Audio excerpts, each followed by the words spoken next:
2 bulan telah berlalu sejak kakiku menginjak tanah Arab Saudi yang gersang ini.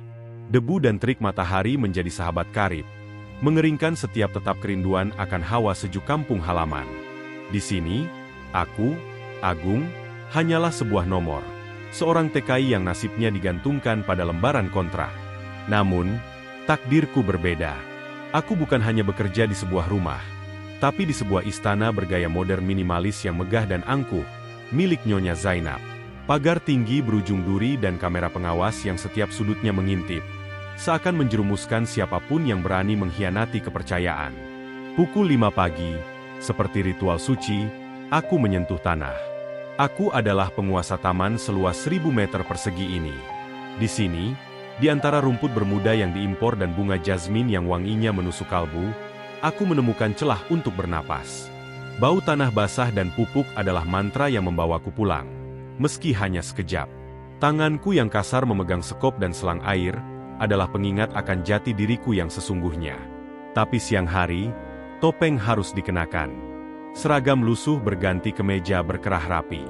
Aku berubah dari Agung si tukang kebun, menjadi Agung si sopir pribadi.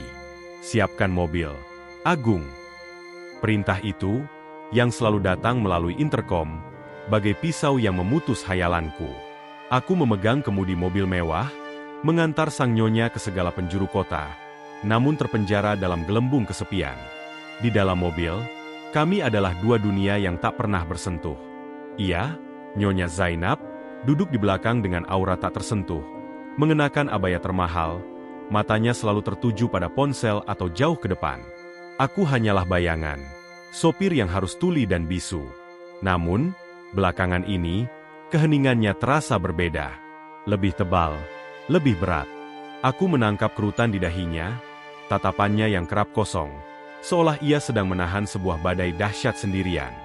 Aku merasa ada sesuatu yang tak beres, dan naluriku berkata, badai itu akan segera menerpaku. Nyonya Zainab, atau Madam, bagi para pelayan, adalah lambang kesempurnaan. Di usia 55 tahun, ia adalah seorang janda kaya yang dihormati, dermawan, dan tak tersentuh gosip. Setiap langkahnya terukur, setiap senyumnya terkalkulasi. Ia bagai ratu yang berkuasa penuh atas kerajaan bisnis dan amalnya. Suaminya yang telah meninggal 2 tahun lalu meninggalkan warisan yang membuatnya menjadi salah satu wanita paling berpengaruh di kota ini. Aku mendengar bisik-bisik dari Omar, pelayan senior, tentang kekuatan dan jaringan yang ia miliki. Itu membuatku semakin takut dan segan. Sebagai sopir, aku menyaksikan langsung bagaimana ia berinteraksi dengan dunia. Di pertemuan amal, ia adalah bintang yang bersinar. Di butik-butik mewah, ia diperlakukan layaknya bangsawan. Namun, semakin lama, semakin kulihat retakan di topeng itu. Saat ia berpikir tak ada yang melihat, bahunya terlihat lunglai. Napasnya seringkali berat, dan tangannya gemetar saat meraih gelas air. Ada ketakutan mendalam di balik mata indahnya yang biasanya begitu dingin. Suatu kali, saat mengantarnya ke sebuah acara, seorang wanita bermata tajam bernama Latifah menyapanya dengan senyum manis. Namun kata-katanya menusuk. Zainab, kau terlihat lelah. Apakah kau baik-baik saja?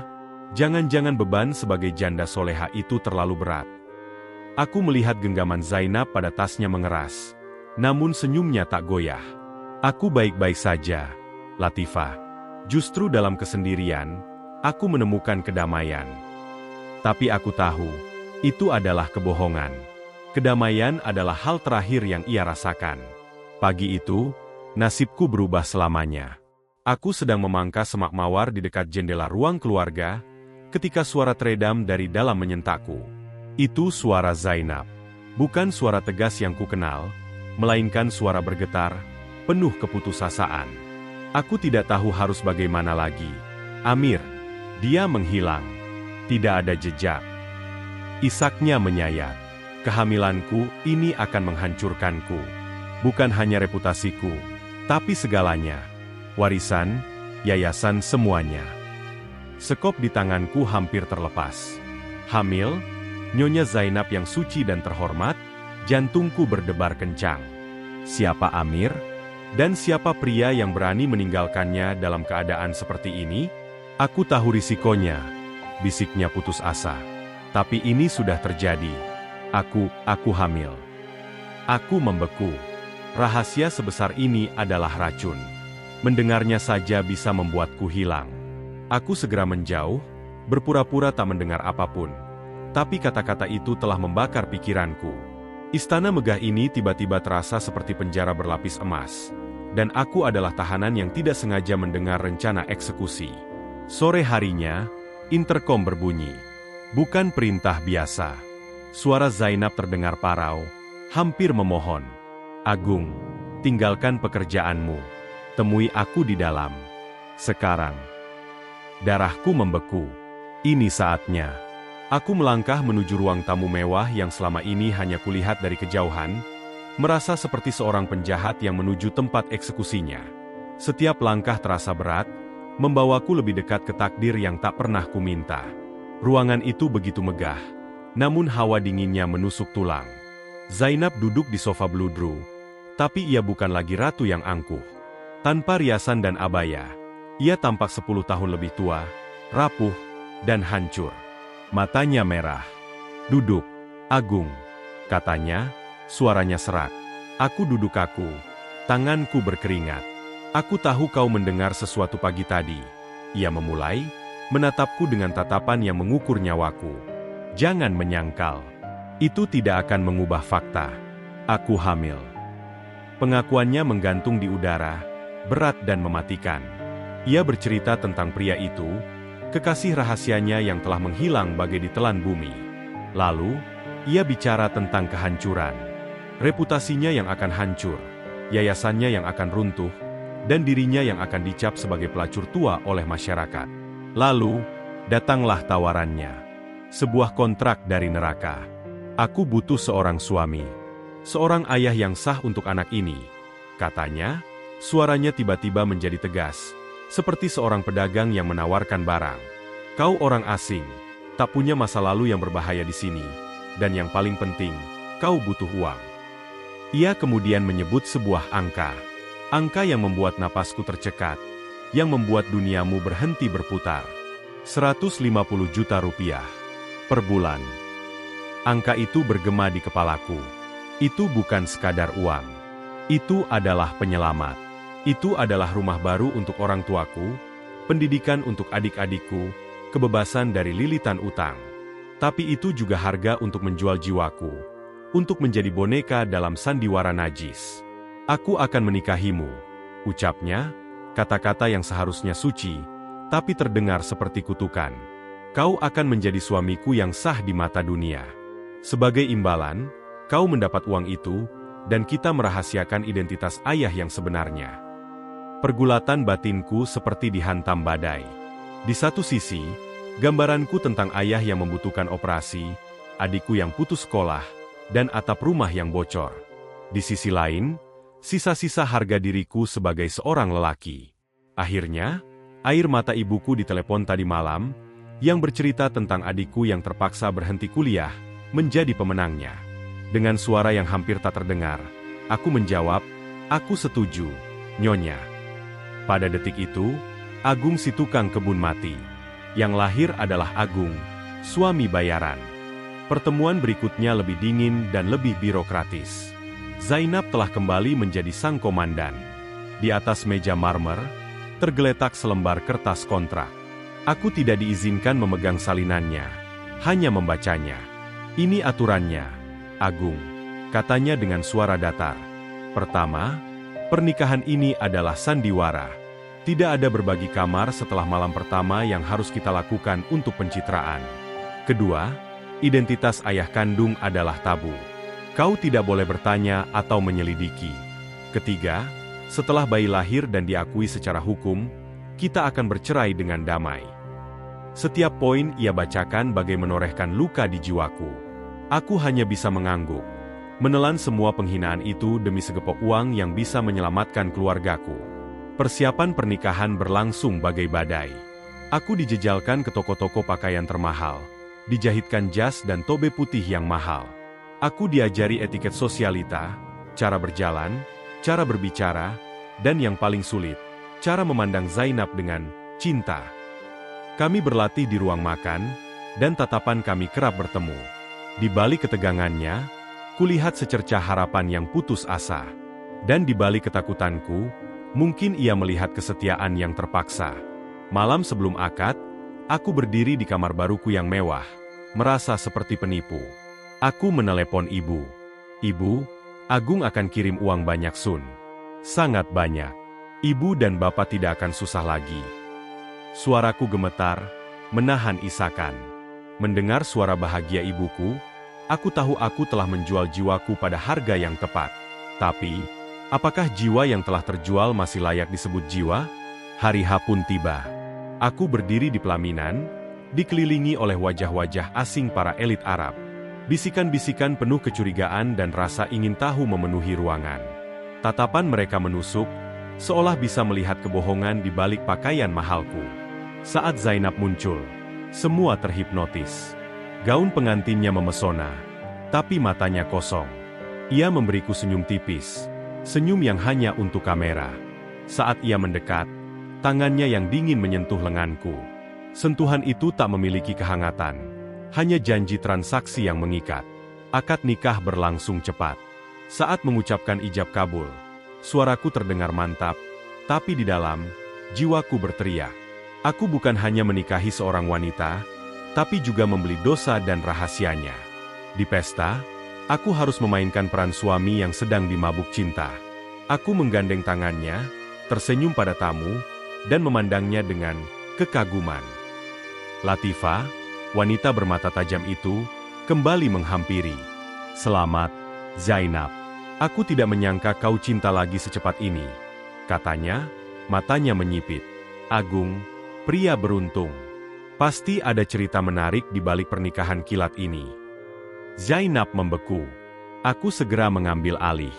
Cinta tidak mengenal waktu, Nyonya Latifah.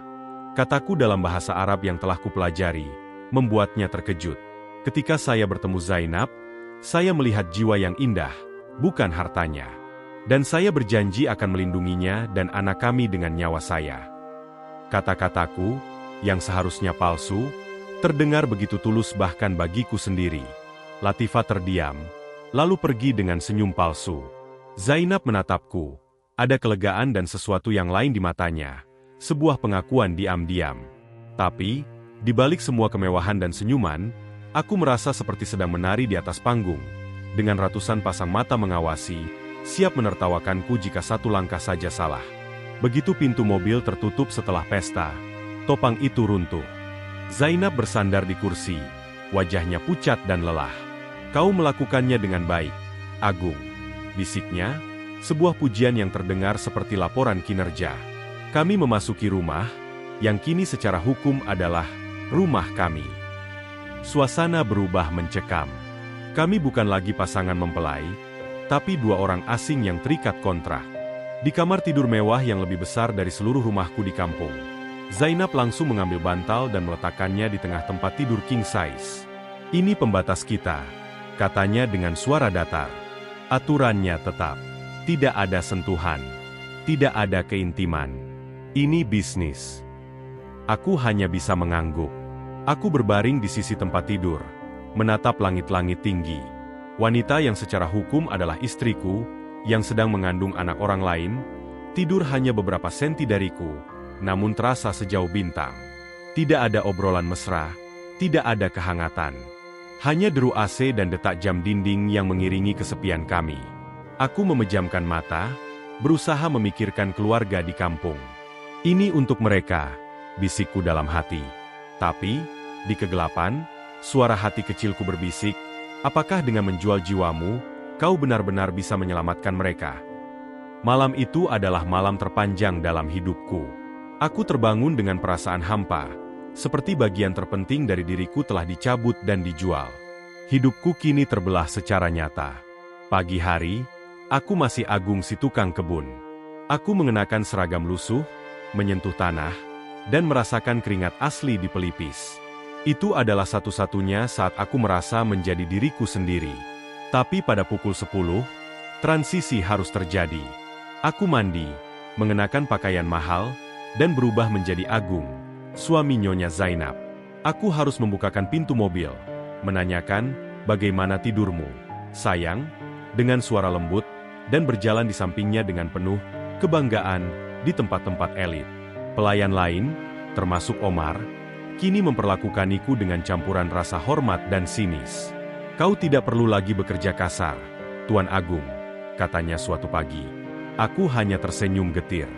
Aku suka berkeringat, Omar. Itu mengingatkanku pada siapa aku sebenarnya. Di dalam mobil, keheningan antara kami masih ada, tapi kini diisi dengan ketegangan yang berbeda. Zainab terkadang melemparkan pertanyaan kecil. Bagaimana keluargamu di Indonesia? Atau, kau suka mawar itu? Itu kecil, tapi terasa seperti upaya untuk memecah kebekuan. Namun, di balik semua itu, tekanan terus membayangi. Zainab semakin sering terlihat pucat dan mual. Kehamilannya semakin jelas, dan dengan itu, beban untuk mempertahankan sandiwara ini semakin berat. Aku mulai melihatnya bukan lagi sebagai majikan yang kejam, tapi sebagai wanita yang terjebak dalam situasi putus asa. Simpati kecil mulai tumbuh, dan itu berbahaya. Ketenangan yang rapuh itu pecah. Suatu sore, saat aku sedang di taman, terdengar suara kaca pecah. Aku bergegas dan menemukan Zainab berdiri gemetar di dekat kolam. Di dekat kakinya tergeletak sebuah batu yang dibungkus kain hitam, dengan secari kertas terikat di atasnya. "Jangan sentuh!" teriaknya histeris saat aku hendak mengambilnya. Dengan tangan gemetar, ia membuka kertas itu. Wajahnya langsung pucat bagai mayat. "Agung!" bisiknya, suaranya penuh horor. Dia tahu aku hamil dan kau bukan ayahnya. Dia mengancam akan membongkar semuanya jika aku tidak membayar. Dia menatapku, mata penuh tuduhan. "Apakah kau yang melakukan ini? Kau ingin uang lebih?" Sakit. Sungguh sakit mendengarnya. "Hentikan, Zainab," bentakku, untuk pertama kalinya. "Jika rahasia ini terbongkar, aku juga yang akan hancur. Aku tidak akan melakukan ini." Ia terdiam, menyadari ketololannya. "Lalu siapa?" Aku memeriksa bungkusan kain hitam itu. Jahitannya tidak sempurna. Aku ingat, kain ini adalah seragam dari perusahaan catering yang melayani acara amal kami beberapa hari lalu. Seseorang dari dalam lingkaran dalam kami. Seseorang yang tahu segalanya. Ancaman itu bukan lagi sekadar gosip. Itu adalah bahaya nyata. Dan aku, sebagai suami dan pelindung pura-pura, kini berada di garis depan. Untuk menyelamatkan sandiwara ini, dan nyawaku sendiri, aku harus berubah dari korban menjadi pemburu. Tekanan akibat ancaman itu membuat Zainab jatuh sakit. Demam tinggi menghantuinya, dan dokter memerintahkan istirahat total. Aku, satu-satunya orang yang bisa dipercayanya dalam situasi ini, terpaksa merawatnya. Aku duduk di tepi ranjangnya, mengompres dahinya yang berkeringat. Ia terbangun, matanya lemah. "Kau tidak harus melakukan ini, Agung," bisiknya. "Aku tahu," jawabku. "Tapi aku di sini." Keheningan yang hangat tercipta. Dan di dalam keheningan itu, Zainab akhirnya runtuh. Ia bercerita tentang kesepiannya setelah suaminya meninggal. Tentang bagaimana ia dianggap sebagai monumen, bukan manusia. Tentang Faisal, kekasih rahasianya yang membuatnya merasa hidup lagi. "Aku tahu itu bodoh," isaknya, "tapi aku begitu rindu untuk dicintai, untuk disentuh dengan tulus." Mendengar pengakuannya, hatiku hancur. Wanita perkasa ini hanyalah seorang manusia yang rapuh, terjebak dalam sangkar emasnya sendiri. Kebencianku padanya mencair, digantikan oleh belas kasihan yang dalam. "Semua orang berbuat salah, Zainab," kataku, memegangi tangannya yang dingin. "Tapi kau tidak sendirian. Aku akan membantumu melewati ini." Kali ini, kata-kataku bukan dari naskah. Itu tulus. Malam itu, untuk pertama kalinya, kami terhubung bukan sebagai majikan dan pekerja, bukan sebagai rekan kontrak, tapi sebagai dua manusia yang terluka. Bantal pembatas di ranjang masih ada, tapi jarak di antara kami tiba-tiba terasa menyempit. Dengan tekad baru, aku mulai menyelidiki. Zainab, yang kini mempercayaiku sepenuhnya, memberiku petunjuk. Sebuah kunci kecil yang ditinggalkan Faisal. Kunci itu membawaku ke sebuah private club elit. Dengan menyuap petugas, aku membuka loker Faisal. Yang kutemukan bukan hanya barang pribadi, tapi sebuah flash drive. Di dalamnya, ada rekaman audio yang mengerikan. Suara Amir, keponakan Zainab yang saleh, sedang mengancam Faisal untuk pergi. Pergi, Faisal. Jika skandal bibiku terbongkar, kau yang akan kuhancurkan. Anak haram itu tidak boleh lahir. Rekaman itu juga mengungkap kebenaran lain. Amir bukan ingin melindungi nama keluarga. Ia ingin merebut warisan dan kendali yayasan dari Zainab. Faisal, si kekasih, adalah korban, bukan penjahat. Saat aku kembali ke rumah dengan bukti ini, Amir sudah menunggu di sana bersama para pengacaranya. Wajahnya sombong. Bibi Zainab, mengingat keadaanmu yang tidak stabil, aku rasa sudah waktunya untuk menyerahkan kendali yayasan padaku, katanya. Zainab, dengan kekuatan baru, berdiri tegak. Kau salah, Amir. Ia memutar rekaman itu. Suara Amir yang penuh kebencian memenuhi ruangan. Wajah Amir berubah pucat. Rencananya runtuh. Ia pergi dengan kekalahan dan ancaman balik dari kami. Sandiwara kami telah menyelamatkan nyata Zainab dari musuh yang sesungguhnya. Beberapa bulan berlalu. Ancaman Amir mereda, digantikan oleh ketenangan baru. Zainab melahirkan seorang bayi laki-laki yang sehat. Aku berada di sampingnya, memegangi tangannya, memberikan kekuatan. Saat perawat menyerahkan bayi itu padaku, untuk pertama kalinya, aku merasakan ikatan yang aneh. Bayi yang bukan darah dariku itu terasa begitu berharga. Setelah semua proses selesai, Zainab menyerahkan dokumen perceraian yang telah ditandatanganinya. Ini, Agung. Kontrak kita selesai. Kau bebas. Keluargamu menunggumu. Aku memandang dokumen itu, lalu memandang bayi yang sedang tertidur lelap di buayannya. Aku memandang Zainab, wanita yang telah melalui segalanya bersamaku. Dengan perlahan, aku merobek dokumen perceraian itu. Aku tidak bisa pergi, Zainab, kataku, suaraku tegas dan penuh keyakinan. Kontrak mungkin berakhir, tapi tanggung jawabku tidak. Aku tidak bisa menjadi ayah palsu baginya. Aku tidak bisa meninggalkanmu sendirian. Air mata mengalir di pipi Zainab, tapi kali ini, air mata kebahagiaan. Jadi, kau akan tinggal. Aku akan tinggal, jawabku, menggenggam tangannya. Bukan sebagai suami bayaran, tapi sebagai partner, sebagai sahabat, dan sebagai ayah bagi anak ini. Kami berdiri di balkon, memandang taman yang dulu menjadi pelarianku. Taman yang kini terasa seperti rumah. Sandiwara itu telah berakhir. Yang tersisa adalah dua jiwa yang terluka, yang menemukan kedamaian dan arti keluarga sejati di tengah runtuhan kebohongan. Aku, Agung, menemukan bahwa terkadang, peran terbaik dalam hidup bukanlah yang kita pilih, tapi yang kita jalani dengan hati.